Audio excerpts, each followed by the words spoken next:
The rest of the story. Louisa was a young immigrant woman yearning for adventure and opportunity in the New World. Her family trip by sailing ship had been a perilous one, but the journey and the home across the sea she had left behind were fading memories now. All that mattered was today, and today would be Louisa's last day. It was a cranial injury that ended her life, caused by what we cannot know. For Louisa, the immigrant girl, lived and died at the age of 20, 10,000 years ago. And for as many years she was forgotten. Until in 1999, her skull was unearthed in Brazil, and by archaeological inference, her story was told.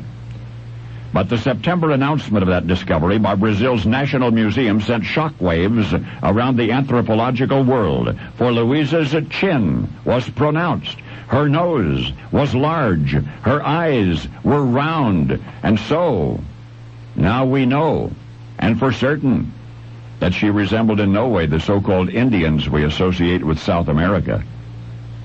For you see, Louisa was African. Now hold on. How can that be? Well, the experts scrambling for an explanation remembered an enigmatic rock drawing dating back to Louisa's era, a sketch on stone made around 8000 BC and found in Australia. The Australian Aborigines were descended from Africans. Anyway, this ancient drawing was of a boat with a prow, apparently designed for ocean voyages. So it's likely, at least, that one down under summer 10 millennia ago, Louisa's kind, and perhaps Louisa herself, set sail across the massive South Pacific, eventually discovering and exploring and finally settling in South America. So the first global explorers were of African descent? Yes, it now appears that way. But if that is so, then white explorers may not have been all that far behind.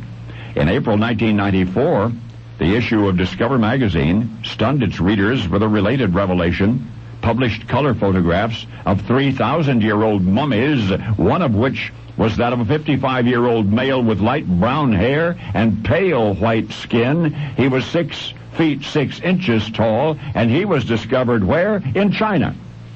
Then in 1996, archaeologists uncovered in the banks of the Columbia River near Kennewick, Washington, the skeleton of a 9,000-year-old man. And his skull displays Caucasian characteristics, indicating that he, too, originally had come from somewhere in Europe. So the voyage of Louisa and the prehistoric people migration that her journey represents bear a significance that we are only now beginning to appreciate. For the Indians, the ones to whom we refer as Native Americans, they showed up between 9,000 and 7,000 years ago, merely suggesting, mind you, that it was they who marched across the Bering Land Bridge from Asia and swiped the Americas from the Africans and from the Europeans, maybe even battled and buried them to do it. Oh, I know you learned in school and ever since that invaders from across the sea, Spanish, French, and English, stole North, Central, and South America from their rightful owners. Grand theft, historians once called it. But now, well, perhaps poetic justice.